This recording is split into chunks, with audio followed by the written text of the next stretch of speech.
Hey everyone, it's June 14, 2019, and it's a couple days after Jupiter in opposition, but a few days before a full moon, and when those two events converge, we're going to see a full moon next to an almost full Jupiter. Unfortunately, when it's in video mode, I can't really show.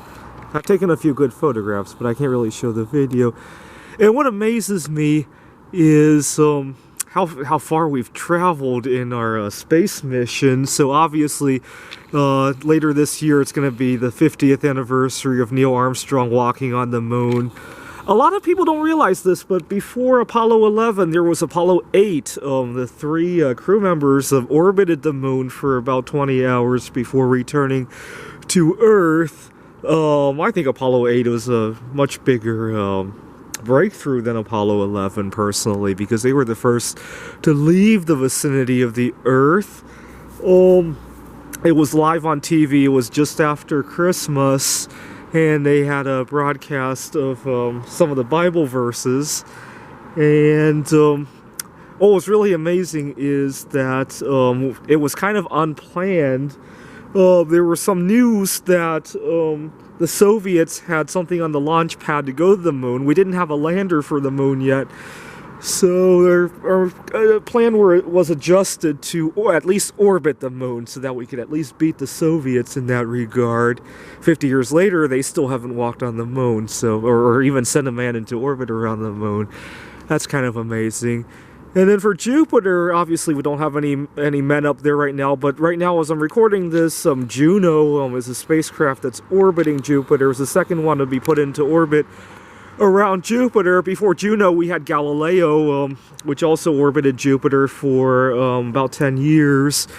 Our first mission to Jupiter was Pioneer 10.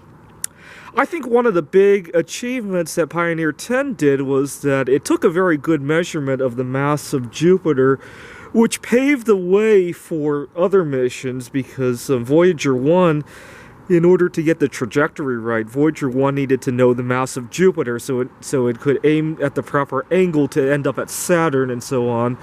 And so Pioneer 10 and then 11 went to Jupiter and Saturn, so we got probably much better mass measurements of the two before we sent the Voyagers out. So Voyager 1 and 2 also went to Jupiter in 1979, and they went on to go out of the solar system altogether. I think just about anything that's gone to Jupiter has left the solar system. Well, not Cassini, but everything else has left the solar system.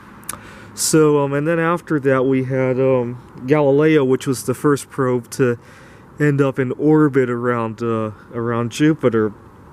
It was there for about 10 years, and on the way to Jupiter, it got to see Shoemaker-Levy 9 smash into Jupiter. It was a comet, and it happened on the dark side of Jupiter, so we couldn't really see from Earth, but we were lucky to be on the way to Jupiter at the time. And then we had Cassini. What's really sad is that right now Saturn and Jupiter are both in the proper alignment to go back to Saturn. Unfortunately, we have missed our launch window. So every 20 years, Jupiter and Saturn lines up in order to allow for such a mission. So we had in the 70s, we had the Voyagers. In the 90s, we had Cassini. Unfortunately, we needed to launch something 2 or 3 years ago, and we didn't. So we missed our chance to, unless we can somehow send Juno to Saturn. I doubt we're going to do that. I don't think it even has the fuel left to do that. It might, because what it would have to do is swing past one of the moons of Jupiter to leave Jupiter. I don't know. I wonder if anybody has any way to calculate that. But it might have the energy, but then it doesn't have any radioactive power. It would have to rely on its solar panels, so I don't know how much we can get out of Saturn from doing that. Obviously, if we do go to Saturn, Juno will have to find a way to self-destruct into Saturn. If we run out of fuel when we get there and it just ceaselessly orbits Saturn, that could be bad news if it hits something, so might not be a good idea after all. But we missed our chance. That's the problem. So a couple more days from now, the Moon and Saturn are going to be in conjunction. Obviously, they're very different distances from our perspective on Earth. Jupiter has about 10 times the diameter of Earth. The Moon has about a quarter of them, but obviously the distance. To give you an idea, it took 3 days to go to the Moon. Neil Armstrong, it took 3 days for him to go to the Moon. It actually takes only about 8 or 9 hours to go to the Moon if you don't intend to stop there. So New Horizons flew past the Moon to gain a little bit of speed when it left the Earth, and they got there in 8 or 9 hours. To go to Jupiter, it takes anywhere from 2 to 8 years depending on what you're doing. To fly past Jupiter, it takes 2 years.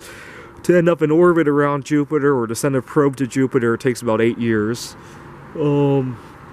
I actually remember watching on CNN when we launched Juno. I don't think you can see Juno, even if we zoomed out all the way with any telescope that I have. I've never heard of anybody looking for a space probe here on Earth. But it's in there, and I remember it was launched in August of 2011.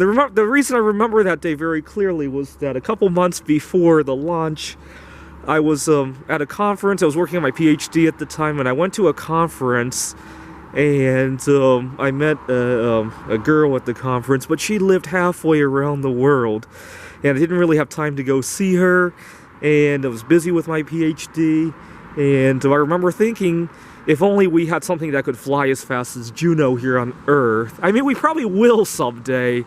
But I remember watching that on TV and watching the countdowns, like, dang, I wish I could be on that thing to go fly to Europe to go see that girl. Because it was such a good match. She sat down next to me at the conference. We had a very good conversation. Unfortunately, I later discovered she wanted children, so that's not going to work out. I have a number of things I want to do before having children, including going to both of those places someday, hopefully.